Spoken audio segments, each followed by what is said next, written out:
and I made him watch.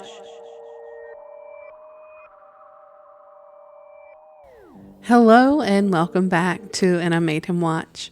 I'm your host, Dani Page, and here with me forever and always, the sweetest man I know, my co-host and husband, Troy Allen. We're back. We are so back. Why did you say it that way? I don't know, but we can't wait to start bringing the best that cinema nostalgia has to offer straight to your ear holes. Straight to them ear holes. Yeah. Right into the ear Just hole. I don't... Editor, edit that out. It's me. I'm editor. So, we went on a bit of a hiatus for a few reasons. I finished the first draft of my book, and it just finished beta, working on the second draft. We went on vacation. We visited some family. What else happened last year? I don't know. There was something kind of big. Yeah, kind of big. Oh, that's right. We moved. We moved. Yeah, that's right. we did a big move. We did a very big move. We're no longer in California. Nope. We moved back to our home state of Georgia. Yep. If you didn't know. Atlanta, to be specific. Hotlanta. Yeah. I'm not allowed to say that, apparently, though. Why is that? Apparently no one calls it Hotlanta. No. No. I don't think anybody ever really did. I think, I don't know. I can't remember. Someone like famous said it like once or twice, Probably or it was in a Ludacris. movie or something. And that's okay. It doesn't matter.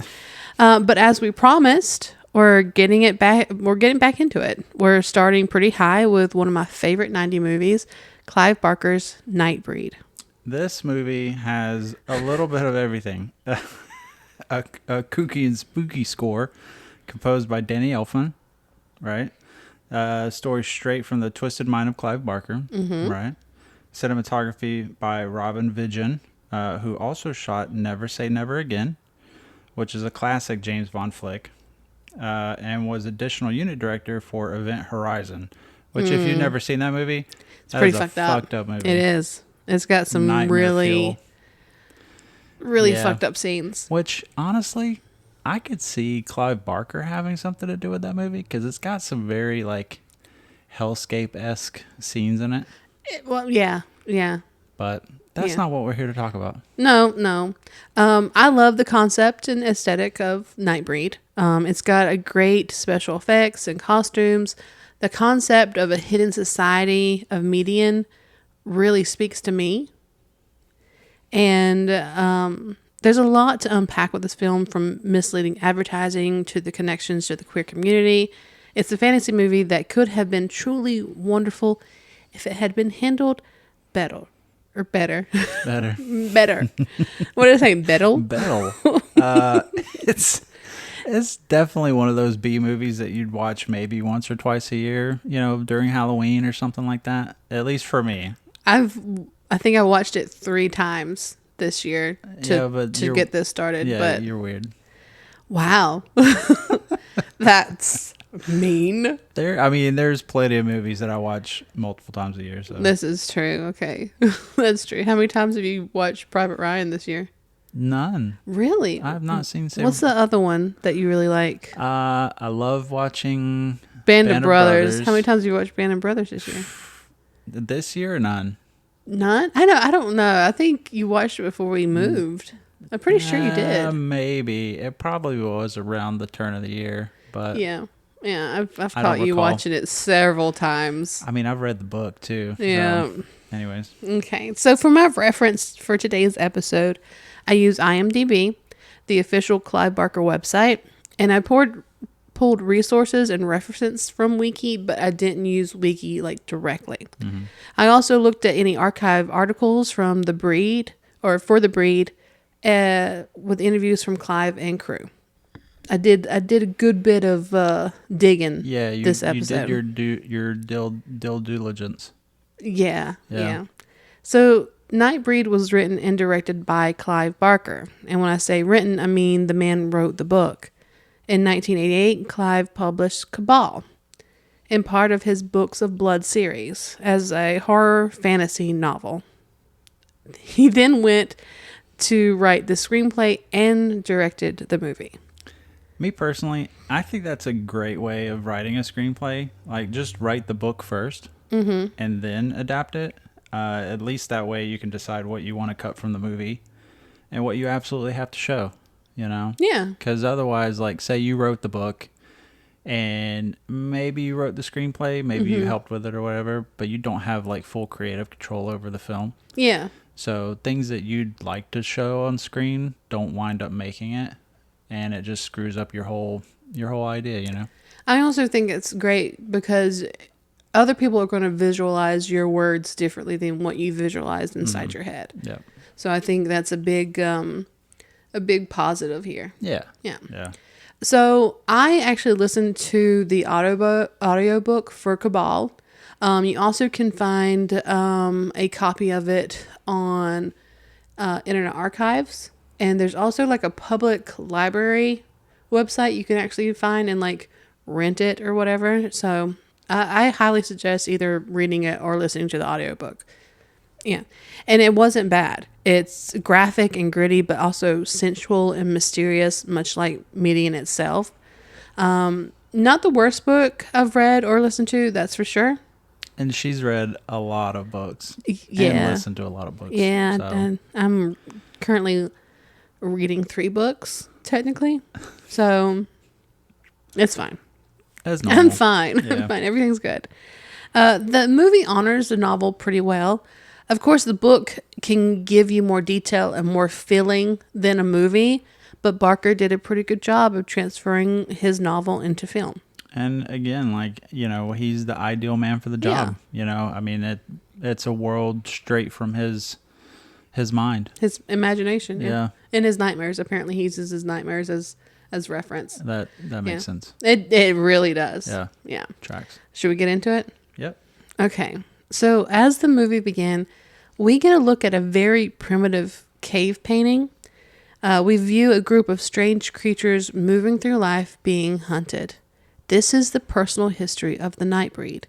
It's a very mysterious and very somber like intro credits. Mm-hmm. To me, it's a very interesting intro, especially with like the Danny Elfman music, you know, and it kind of makes me wonder what it would have looked like had it been directed by Tim Burton, you know. But then, you know, Boone would have been played by Johnny Depp. Yeah,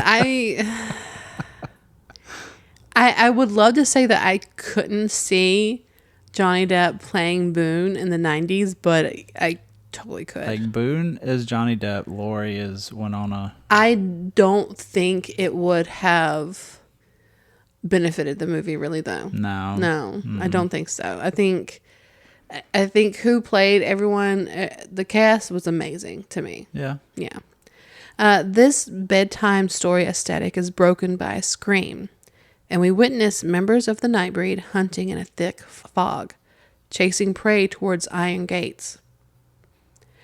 Being witnessed by our hero, Aaron Boone, who goes by his last name rather than his first, so I'll be referencing him as Boone this episode. And Boone is played by actor Craig Sheffer. When he wakes up, he is greeted by his girlfriend Laurie, played by actor Ann Bobby. And this dude is having some fucked up dreams. Yeah, he is. You know, maybe he should see a shrink. You know, maybe not. Maybe not. I guess we'll find out. And Boone and Laurie have this very intense type of relationship. Even in the novel, it's very clear how physical they are towards each other, and that plays a very big part of their dynamic. In fact, the novel opens up with Boone talking about his relationship with Laurie and how he promises never to leave her. They definitely seem like the ride or die type. Even beyond death, Yeah. you could say. I hate us. Boone mentions to Laurie that Decker has been calling him, and we can conclude here that Decker is some sort of doctor. Laurie tells Boone that he should call him back, oops, and let Decker know things are better except for the dreams, the nightmares, the very intense, almost night terror-like nightmares.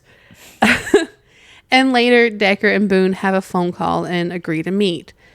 The phone call is very intimate. how they speak to each other is very sensual and very close, as one would have with a therapist, but it's almost erotic in a way how they speak to each other, especially how Decker speaks. Oh, BT dubs. Decker is portrayed by David Cronenberg, and boy, is he creepy. He is Mr. Creep in this movie, for sure. He did such a good job. Dude is extra crispy creepy. Okay. Yeah. I mean, definitely on the Scooby-Doo gang's most wanted list. Hey, I mean, mask and all. Like Jinkies. Yeah. Fucking Jinkies, dude. So, in between the phone call and the appointment they agree on, we witness the slaughtering of a family. This family is very healthy and happy until Buttonface pays them a visit.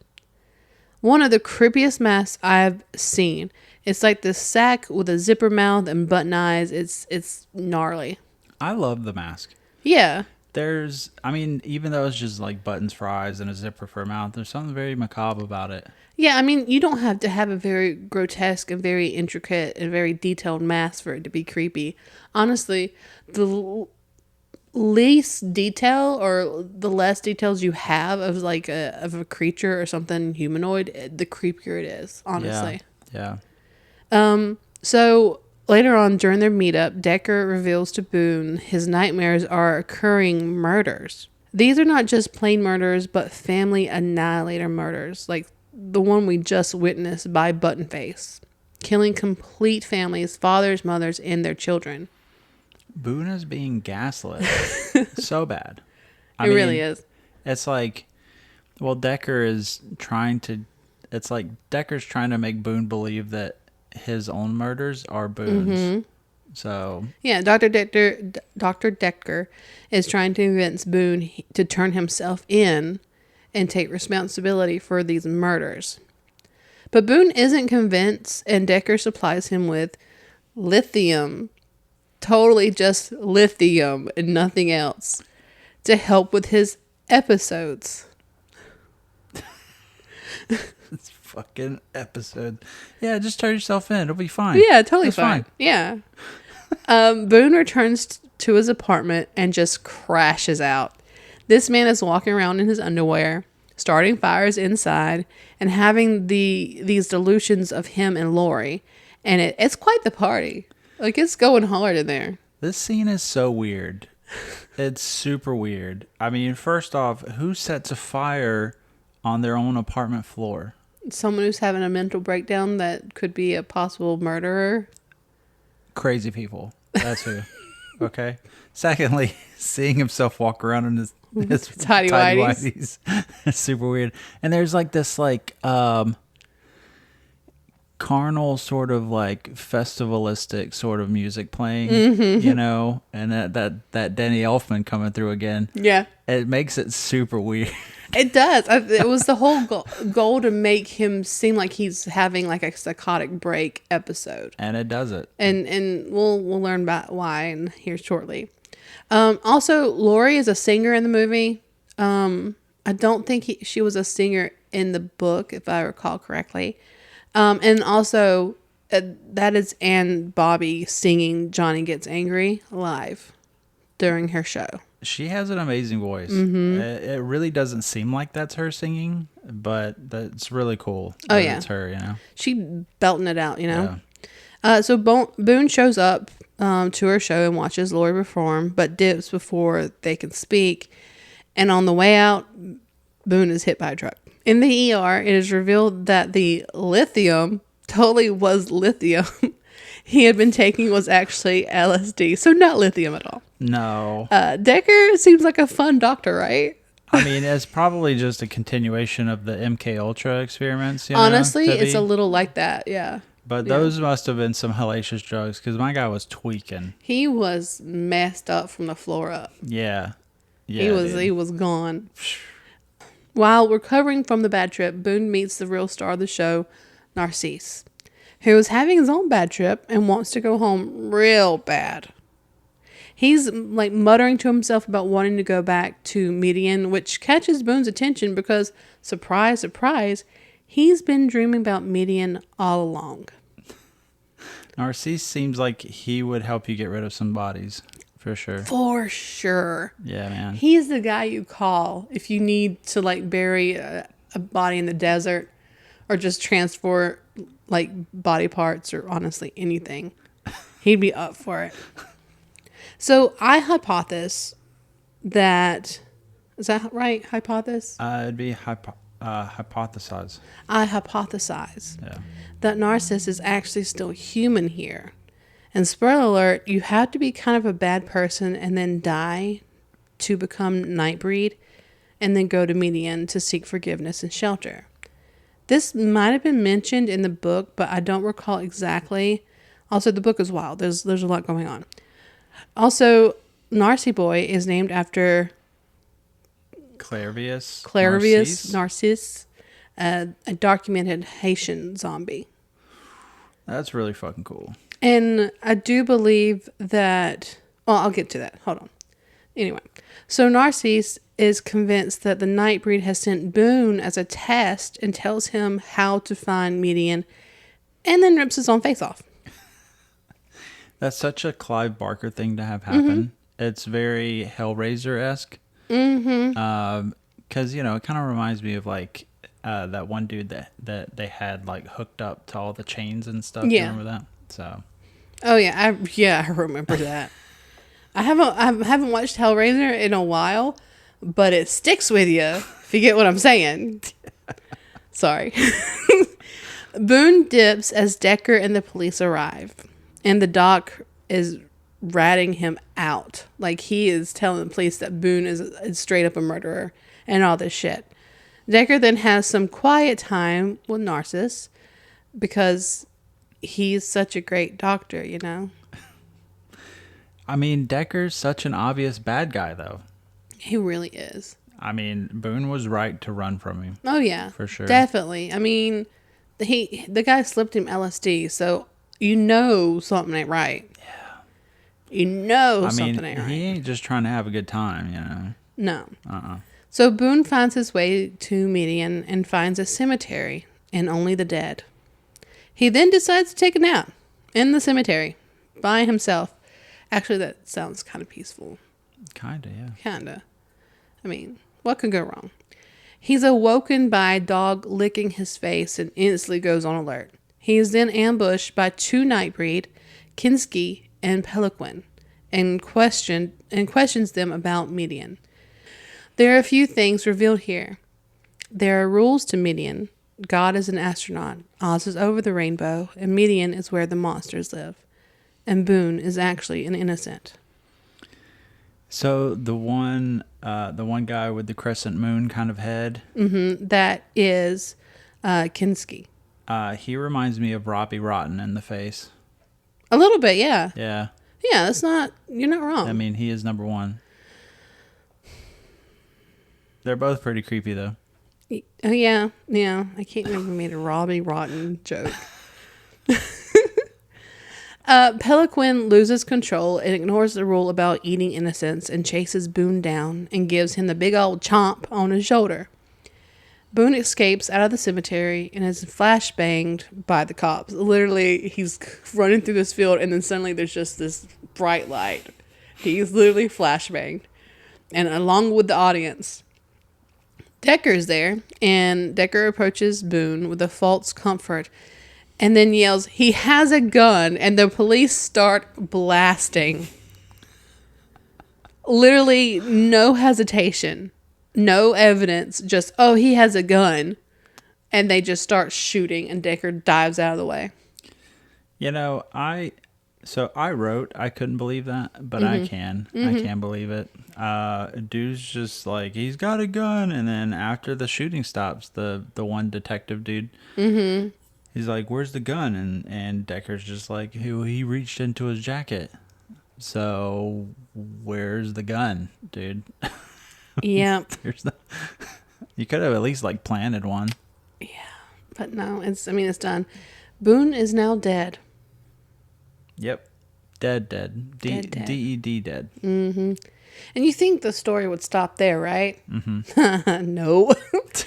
Lori identifies Boone's body. Meanwhile, after his autopsy, Boone is resurrected as Nightbreed.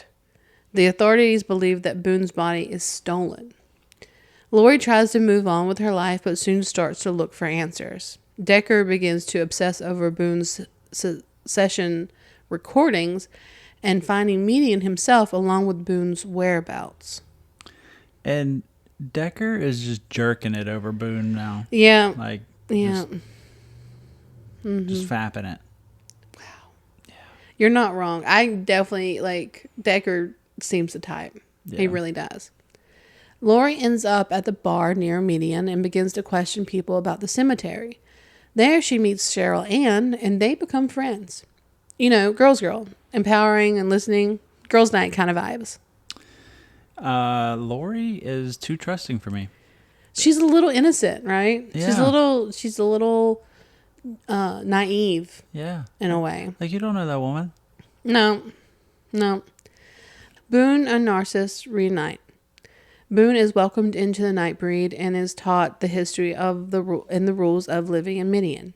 During his welcome party, he has to touch the blood of Baphomet and be judged. He is then part of the tribes of the moon. This term is so beautiful to represent Nightbreed. It's the tribes of the moon. And I love it. I love it so much. Yeah, it's not culty at all. Oh, it's super culty. It's so culty. The next morning, Lori and Cheryl Ann meet up, and Cheryl Ann tells her about the fabulous guy she met last night. The ladies make it to the Median cemetery, and Lori goes out exploring by herself, leaving her bestie with the car. Cheryl Ann's new beau, Curtis, shows up, and it's revealed that it's actually Decker. Dun dun. Dun dun dun. Or maybe it was Cheryl Ann who was too trusting. I think the way they were written, they're both very naive and trusting. You know, was it David Cronenberg in Law and Order? Like, didn't he have a part in Law and Order or something like that? Maybe. That sounds familiar. That seems right in some way. So, like, doing the dun-dun thing That was like kinda, a super yeah, deep joke. Yeah. If that's right. I mean, we could be completely wrong. Meanwhile, while doing her exploring, Lori finds a dying creature in the sunlight, and at the pleading request of a mysterious woman, picks it up and takes it into the shadow, where it turns into a little girl. The woman, Rachel, is Nightbreed, and the girl creature thingy is her daughter, Babette. Why are you looking at me like that? Is it because of the name? Yeah, no, I know. Okay. In the book, when Babette is in Lori's arms, they create some kind of like psychic link, and it's an experience for sure. How Barker describes that connection, it was something. I'm sorry, but that thing looks like it's the product of generations of incest, dude. Like, The little dying creature thing she turned into, yeah, like a rat dog, yeah, rat, yeah, like a melty rat dog. like hairless. What are you?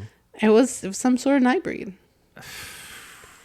Lori asks about Boone and is told off by the leader, Lylesburg, I think. That's how you say it. Yeah, Lylesburg. I think so. Yes.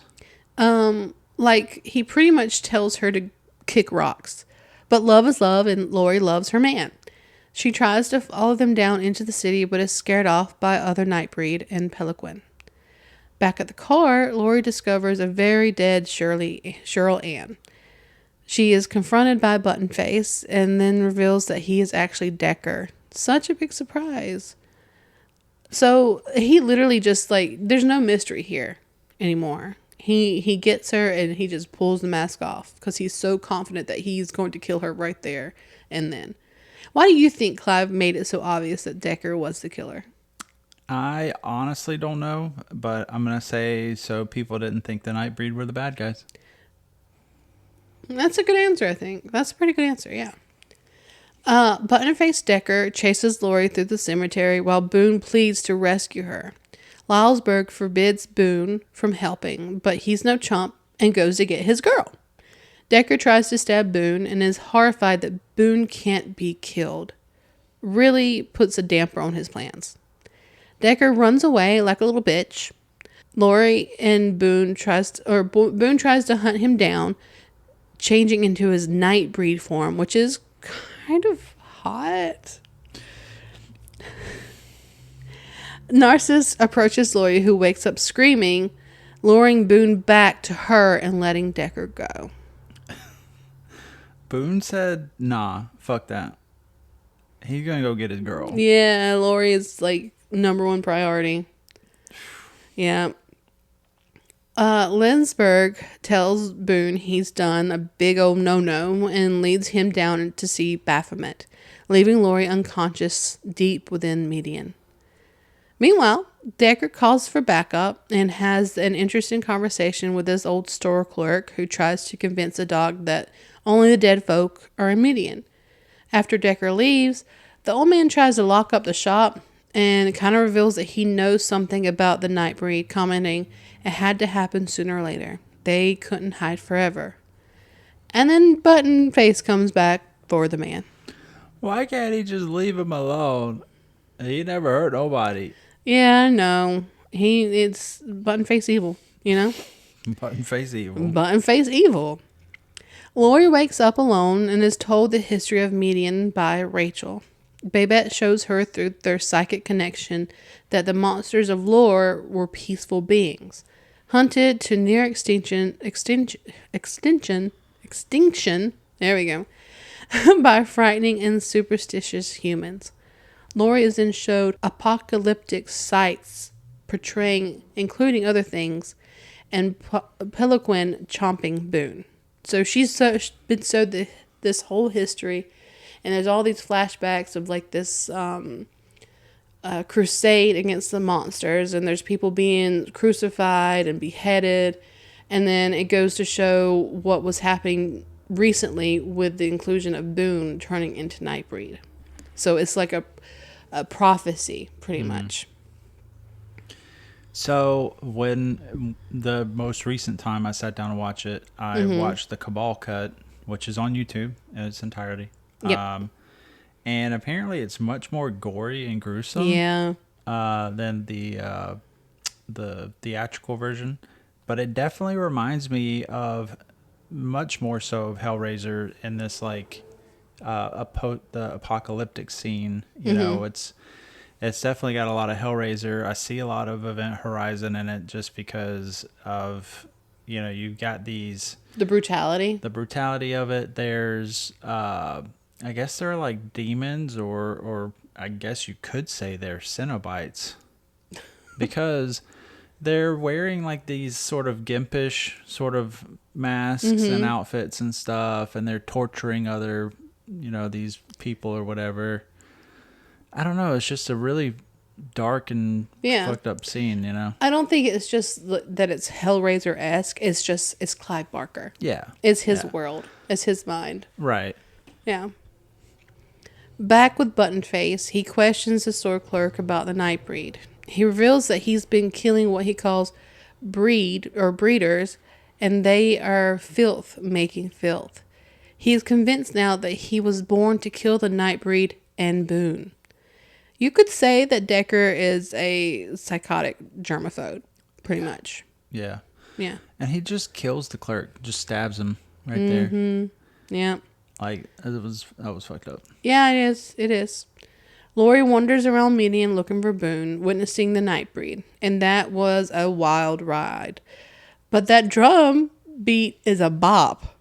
That beat, that really intense drumming while she's like wandering around and stuff. And we see a lot of types of Nightbreed here. There's a guy with a boar's head, a really grotesque, like bulbous Frankenstein guy. Another one kind of looks like a stump with craters in its body. And there's also the guy with the eels. Yeah, the meatloaf looking guy. The meatloaf looking guy. Because he looks like Meatloaf, doesn't he? You're not wrong. I don't know what the actor's name is, but in the face, I would swear it was Meatloaf. But yeah, he's got these like eel things that come out of his abdomen. Yeah, and I was talking about the guy that was at the fishbowl with the eels. And feeding them his blood. Yeah. Well, the guy I'm talking about, he's got these like snake things Yeah. that come up and like wrap around his like neck or whatever. And pretty weird. They're all very unique. Yeah. Yeah. Yeah. Lori sees someone that looks like Boone from behind and eventually runs into Pelican, who kind of is trying to seduce her. Like, he's smoking a cigarette and corners her in a wall, arms on the wall. It's kind of hot. Don't judge me. Hey, there's no kink shaming here, yo. I mean, I can kind of see why it's kind of seducing. Yeah. Yeah. But keep it in your pants. Okay. Okay. While this is going on, Decker is gathering the good old boys and preparing them to attack Median.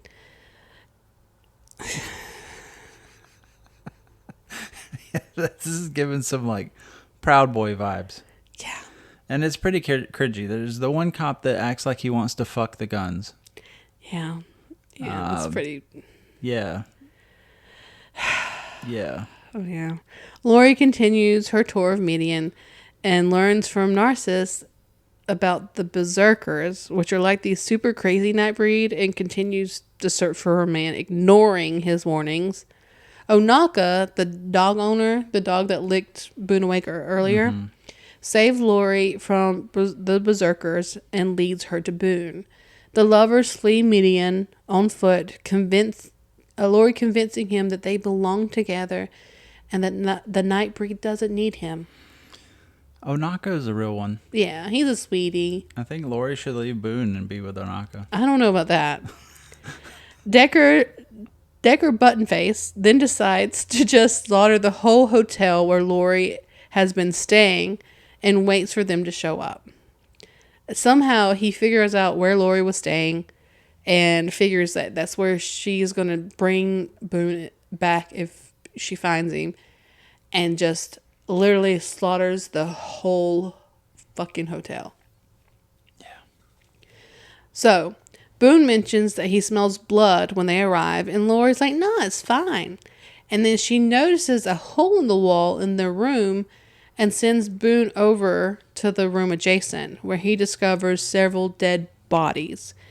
And he just kind of loses it and maybe kind of accidentally licks up some blood. Boone got that dog in him. For real, he a freak though. In the book, the atmosphere that is described is so creepy because apparently there's a baby crying in the background because Decker missed the baby. And if he had found the baby, he would have killed him in the first place, it's mentioned. Oh, wow. So it's really creepy. Also in the book is mentioned that it's not just blood he's consuming, but actually like flesh. Like he's eating people. Big no-no. So Decker calls the cops and they storm the hotel. Lori is able to escape, leaving Boone behind to be captured by the cops. He's hauled off to jail and is beaten by the captain and his thugs. When a doctor is sent in to check Boone, he's shocked to find that he has no heartbeat or pulse. That's strange. He declares that he's dead and leaves. During the press conference, the police captain learns that Boone was shot and killed in Median 4 days ago, and he ain't happy with Decker. I don't think anybody's happy with Decker right now. I mean, he a punk. He really is. I don't think Decker's even happy with Decker at this point. Back at Median, Detective Joyce and a few others find Onaka. They drag him out into the sun and watch as he turns into dust. Poor Onaka. They didn't have to do an uncle like that. No, they didn't. Narcissus then blows up the car and drives like a bat out of hell. The police captain releases the drunk priest Ashbury so they can have God on their side when facing off Median. Yeah. That turns out real swell. Somehow, Narcissus and Rachel find Lori and they hatch a plan to rescue Boone. They break into jail. Rachel turns into smoke and kills the guards with like this death kiss move, and it's pretty badass. I'm not gonna lie, it's pretty sexy, pretty badass. Also boobies. Yeah, there's boobies in this movie, yes. Lori convinces Boone of her love for him, that no matter what, Nightbreed or not, she's gonna love him. Now, In the movie, we just get this little frisky, and Boone gets excited and turns into his Nightbreed form, and they're broken up by Narcissus, who are up by Narcissus. But in the book, there was time for hoochie coochie, and it was explicit. Well, maybe that's why Narcissus says in the movie, "There's no time for hoochie coochie." He says it in the book too, but they ignore him. They said, "Fuck you, dude. Get out of here." Yeah, it was. We banging. It was something. It was something. Decker, the police captain, and Father Ashbury, along with armed good old boys, are heading out to Midian. As they do, Ashbury recites Numbers 31:3. So Moses spoke to the people, saying, "Arm yourselves for war, and let them go and take vengeance for the Lord on Midian." So Numbers 31:3 describes Moses telling the Israelites to prepare for battle against Midian as an act of divine judgment. So from what I read, a bunch of Israelites men got with a bunch of Midianite women and converted to their faith. And apparently this upset Moses, and he claimed that the rest of the Israelites need to take vengeance. So is Decker supposed to be Moses in this analogy? I guess so. Wow, dude. I didn't say it. He said it. Hey, man, I'm just connecting the dots. Honestly, it... I mean, there's some fucked up dots, but they're They're there, though. Dots are dots, you know? They arrive at Midian and begin to move in on the Nightbreed, planning how to do the most damage to the Nightbreed. Ashbury tries to warn the captain that they're on Holy Land and shouldn't be here, but his warning is in vain and completely ignored. Detective Joyce discovers Decker's little secret, seeing Button's face mask, and the doc slices him up. And then the police begin to bomb Midian while the citizens begin to panic underground. I think Decker's just getting sloppy at this point. Like, maybe he knows the end is near. Well, most serial killers, when they sense that their time is coming, they just kind of go ballistic and stop caring about rules or trying to hide themselves. Because, I mean, he's been found out. Like, people know who he is now. Like, Lori saw his face. The detective. So, I mean, it's just that point in time where his serial killer career is coming to an end. Yeah. A lot happens during the war scene. Boone arrives and convinces the Nightbreed to fight against Lauberg's wishes. Meanwhile, other Nightbreed fight back admirably, allowing the less powerful Nightbreed to run. Nonetheless, the cops just start mowing them down. Classic cops. Am I right? You're not wrong. Ashbury is horrified to learn that there are women and children among the Nightbreed and aims a gun at the captain, but is roughly beaten. But Boone saves him, and Ashbury begs Boone to show him Midian. Boone's just like, nah, I'm good. Well, Boone's got other more important things to do than give you a tour of the hidden city of the Nightbreed. Dude, it's just like, now's not a good time. Yeah, dude. like, do you not see the war that's out there? Like, come on. Boone finds Lindsberg and tries to convince him to try and escape, but is it Lausberg? Sorry. But Lausberg states it's too late and that Baphomet is going to destroy Midian. He convinces Lausberg to let the berserkers loose. It is time. The berserkers are released, but we lose Lausberg, and they begin to attack the cops, helping the Nightbreed. They go all out, man. They are just ripping cops apart. Just honestly, just killing all of them. Lori finds a wounded Pelican, and he tells her about the prophecy about Boone. And eventually, Boone and Decker face each other in the fiery debris of Midian, and Decker is killed, finally. Also, Decker's death is a little bit intimate as well. Fucking finally. Fuck that dude. Also, those berserkers are fucking these dudes up. Yeah, that's what I said. I said. Just like, I don't know. I'm trying to find a good analogy. It's like They're like if Batman just stopped caring. You know, Yeah. just fucking these dudes up, man. Yeah. They really did. And Yeah. that's the reason why they were like caged up. Yeah. Baphomet calls out to Boone, and Boone goes down to Baphomet, and he is lifted up by the deity.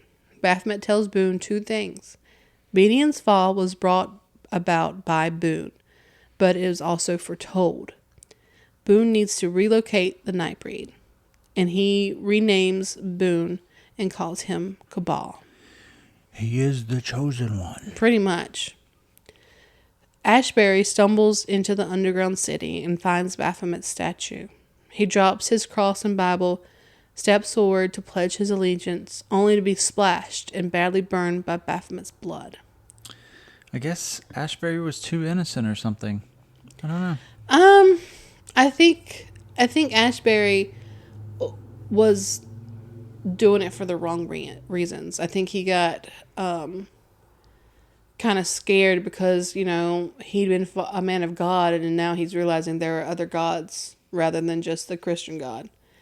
And he kind of was like, oh, well, you're real. Well, let me just dip my toe in this Yeah, one. let me just see what's this about. With the battle over, Boone and Laurie have a very important conversation that all couples should have. The concept of immortality and the future of their relationships. Laurie wants to go with Boone, and he tells her he'll come back to her. And Boone begins to leave, but Laurie calls him back just to stab herself, forcing him to make her Nightbreed. So, Laurie's a crazy bitch. She a ride or die. Isn't that what you said? That's your own words. Yeah, but see, this is different, dude. Mm-hmm. This is way different. Because she wanted to ride so bad that she chose to die. So bad. As an alternative. Like, but I kind of feel like we should have seen that coming. I mean, she was like, I don't know. I get that she loved Boone, but it was like an obsessive type of love. It's obsessive on both parts. Yeah. Yeah. So, I don't know. But stabbing yourself in order to be with him? Mm-hmm. Yeah, that's, I don't know. So, back in the rubble that was once Median, the captain finds a now Nightbreed Ashbury, and he has made this sort of burning effigy of Decker's body. Ashbury then declares he wants to burn the Nightbreed away before killing the captain. Also, in the alternative ending, we get to see that Ashbury feeds Baphomet's blood to Decker, and he comes back to life. So that's another ending. Yeah, I did get to see that one. Yeah. It's yeah, it's all right. I mean, but the captain dude, he had it coming. I mean, he was a bad dude. Yeah, he was horrible. Yeah. That night, the Nightbreed wait for Boone in a barn, claiming he'll be there by the next wind. The movie ends with a view of one of the prophecy paintings of the shadows of Boone and Laurie standing under the stars. It's so romantic and so majestic. Mm-hmm. Yep. So yeah, that was the director's cut ending where Ashbury just kills the captain.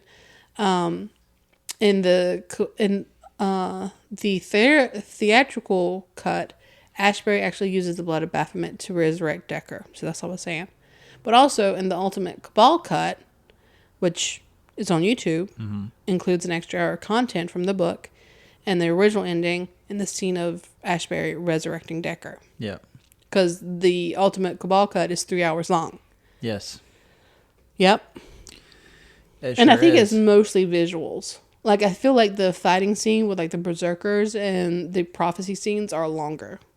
Yeah. And a lot of what was shot for the Cabal cut wasn't, like, heavily edited.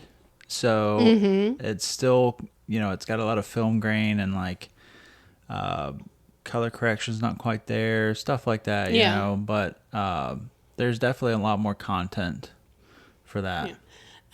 Either way, honestly, either end makes the movie seem open-ended. Yes, yeah. But it makes me wonder if there was more planned for the story.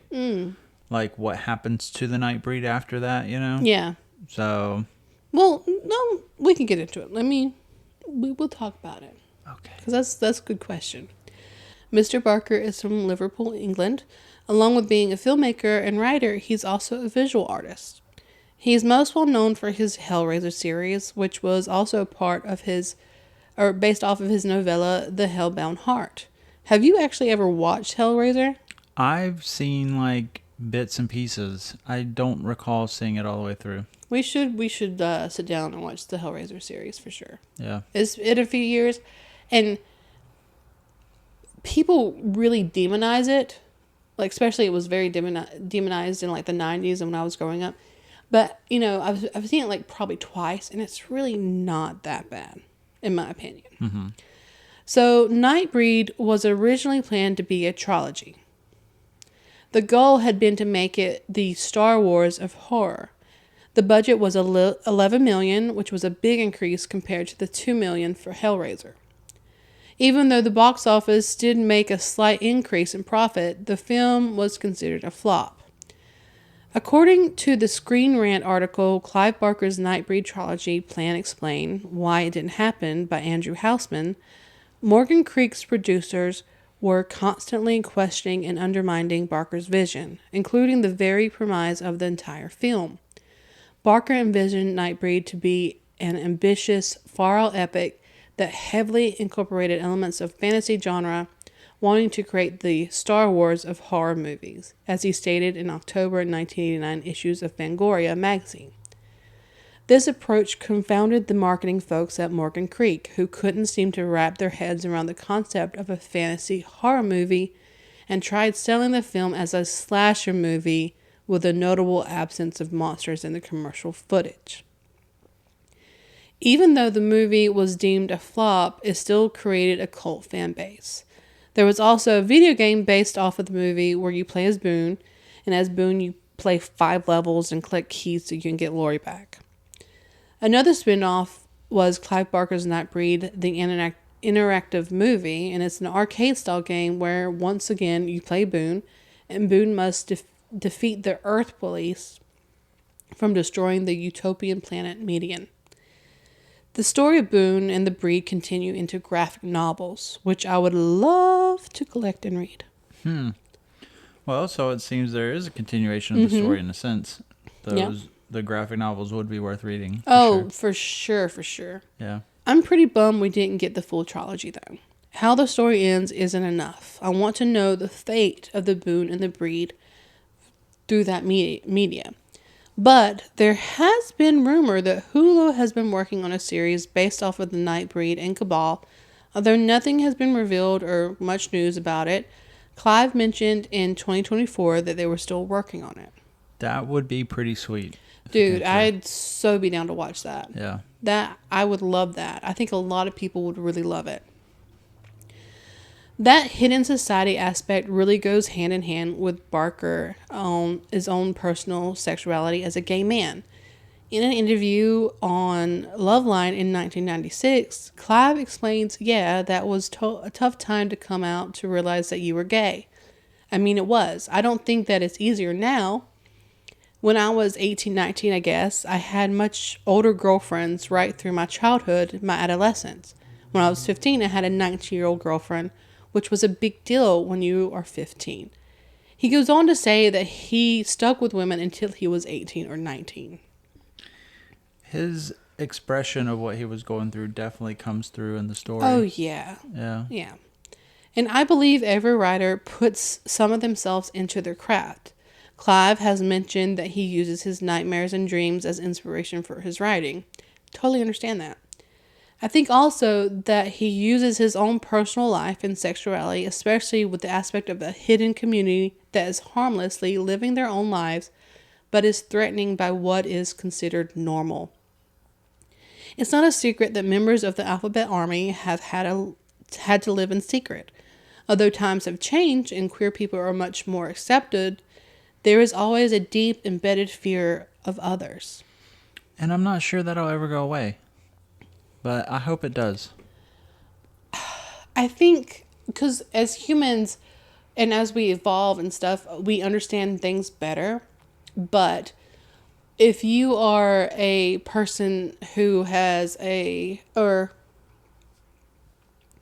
a person who has a personal history with something that is threatened for so many generations and have learned that the easiest way to live and be safe is to live in secret, it's hard to get out of that habit.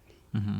So yeah, speaking of repression, one way to read Decker is that of a deeply repressed character whose language towards Boone carries a strong undercurrent of desire.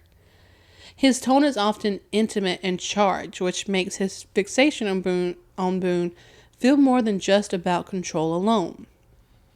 His language towards Boone can feel sensual and unusually personal. His obsession with Boone reads as emotional, ideological, and possibly sexual all at once. Taken together, that makes Decker feel less like a simple villain and more like someone driven by repression, disgust, and desire. He uses the words breeder, suggesting contempt of heterosexuality, family life, and procreation. And it almost feels like his murders are more out of spite and confusion, as if he cannot understand why people have children, and views it as filth upon the world. He seems determined to take the family acceptance away from Boone in the movie. He links Boone to the murders, treating them as if they are some kind of lost, isolated person bound together by Boone's nightmares of Decker's crimes.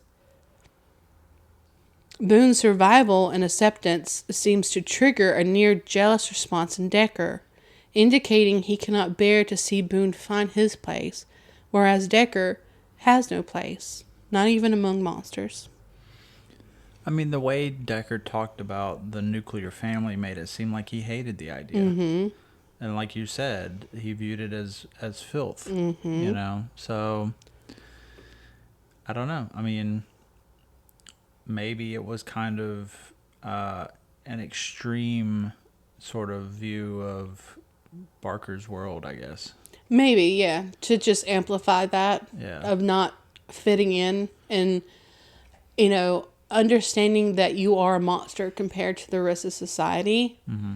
And I think he takes that kind of concept and applies it extremely with Decker to make him so much out of fear almost that he's killing these families because he doesn't belong in what is normal while he is still trying to portray himself as normal. Mm-hmm.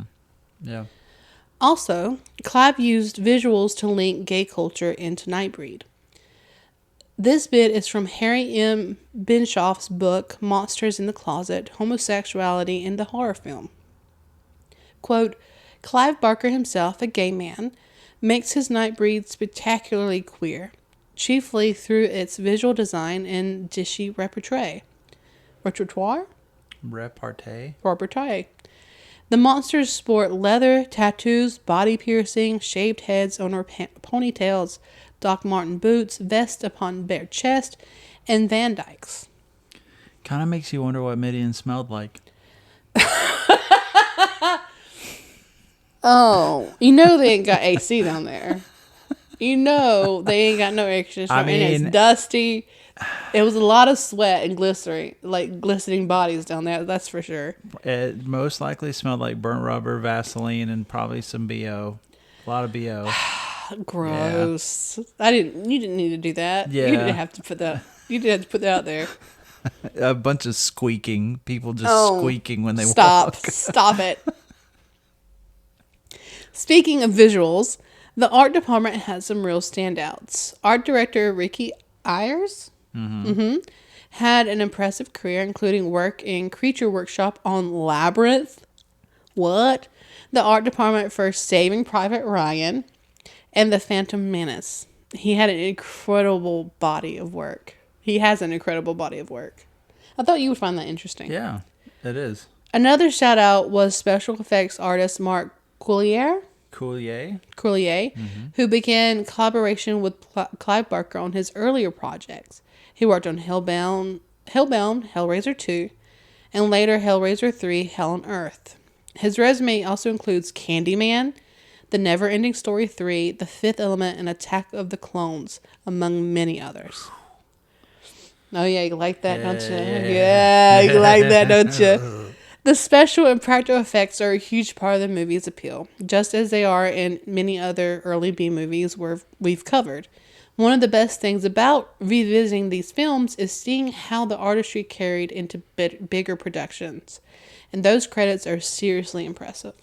They are, and their work has not gone unnoticed. Right? Also, I noticed that you never mentioned who the actor for Lylesburg was. Oh, You don't no. know? I guess I didn't go that far. Well, Lylesburg was played by none other than Doug Bradley. Remind me. Doug Bradley is most well known for playing Pinhead in Hellraiser. Oh, I think I did read that. I don't know Yeah. why. I think because I kept mentioning Hellraiser, and I Yeah. didn't want to continue mentioning Hellraiser to like overshadow this. Well, I just wanted to point out that there's a deeper connection to Hellraiser than just what you and I are opining on or whatever, because Clive Barker is what we would call an auteur director. He has his own little flavors Yeah. and ticks. That's so true. some auteur directors use the same actors and everything. So I just thought that was interesting. It is. Yeah. I'm glad you mentioned it because I guess I just didn't. So, Nightbreed is a movie about misunderstanding and fearing the unknown without cause. That sometimes we find our homes and found family in the most unlikely places, and that can be scary and confusing, but also beautiful and misapprehending. I think Barker did a wonderful job of telling a story about someone who's trying to fight and hide who they really were by trying to fit into society by listening to someone who was typically respected within society. The irony does not fall unnoticed that the person that Boone should trust is a cis white man who happens to be a doctor. Someone who is trusted and supposed to help people, but in the dark is a ruthless killer. Not only does he go against his oath to be a healer, but against nature itself, and with his disgust of procreation. I think that's part of the story that I gravitated toward the most. This like altered lens of reality. Like nothing is quite what it seems. Right. Yeah. In the essay, Every Fear is a Desire by Lisa Tuttle, Barker himself mentioned, I wanted to say, look, this isn't really very attractive. Do we actually like these people, not only Decker, but these normal human beings who make up this lynch mob? Do we really prefer these machismo sprouting bastards to the strange and the mysterious and the extraordinary? And to be honest, it's a very topical conversation right now in today's, political atmosphere. Mm-hmm. There are all these people who take pride in oppressing others, and those of us who just want to be able to live our lives in peace, whichever way they want to. Yeah. And that's really sad. Well, as especially as Americans, we're kind of engraved at a very early age that, men in power, like white men in power, like cops and detectives and doctors and a typical like man-led field, especially in like the 90s and the 80s and stuff, they're supposed to be the good guys. They're supposed to be the ones that make the right choices and protect us. And sometimes, a lot of the times, that's not true. Mm-hmm. And Clive Barker did a great, wonderful job of displaying that in this movie. Yep. Yep. Mm-hmm. Well, and I guess that's Clive Barker for you. Yep. So. Yep. How you feel coming back? It feels like familiar territory, you know. So I'm excited to keep moving forward and see what the future brings for the podcast. So we've decided that we're going to do 2 episodes a month instead of weekly episodes because we got a little burned out our first year or a little over a year. Yeah. By doing it weekly. So we're going to try to slow down the pace a little bit and give better quality content, do better research, and have fun with it. Be a little more loose with it, I guess. Yeah. Yeah. Not so uptight. Right. I mean, I don't think these episodes were ever meant to be perfect. No, I don't think anything's ever perfect. No. And I feel like, at least with me, I spent a lot of my time trying to, like, imitate other, podcasters and stuff. And what I'd seen, instead of just... That's the autism. It is. I do suffer from the tism. The tism. Whereas that one kid once said, I'm not suffering. I'm amplified. Or what did he say? No. Well, his sister's like, this is my brother. He suffers from autism. And he's like, I'm not suffering. No, it's not, you're not suffering. You just got to learn to be in your own type of vibe. Yeah. And just go with the flow, Yeah, just enjoy it, Yeah. I mean, I love movies. Mm-hmm. Even weird ones. So. Yep. But, yeah. But we're here. We're back. Yeah. So where can they actually find us now? I mean, right now, Instagram? I still have Facebook. We still have Instagram. We're not on TikTok anymore. I haven't used TikTok in months. Yeah. TikTok kind of sucks now. Yeah. We still have a Blue Sky. Yep. Which I checked recently, probably about a month or so ago. But we don't have a website anymore. No. But obviously, like, this episode will be on Spotify and anywhere else you get your podcasts. So, yep. Do you want to know what we're watching in next episode? I'm sure I'd like to know, and I'm sure that all of our listeners would love to know. We are going to be watching Ghoulies. Ghoulies. Yeah. Does that have anything to do with hockey? No. Oh, I felt like it was a play on goalies. No, Ghoulies. Okay. You're going to love it. I don't know. You've said that about a lot of movies. No, you're probably not going to love it. I mean... Like, we watched Chopping Mall, okay? Yeah, we did watch. Chopping Mall is a brilliant movie. Which is worse, Chopping Mall or It's Alive? Oh, man. Chopping Mall for sure. Yeah. Yeah. Yeah. I think I even said it during the episode, like, for the name Chopping to be in the movie, there's very little chopping. Yeah, it should have been like Robo Mall or some shit. Yeah. Something along those lines. Mm-hmm. But okay.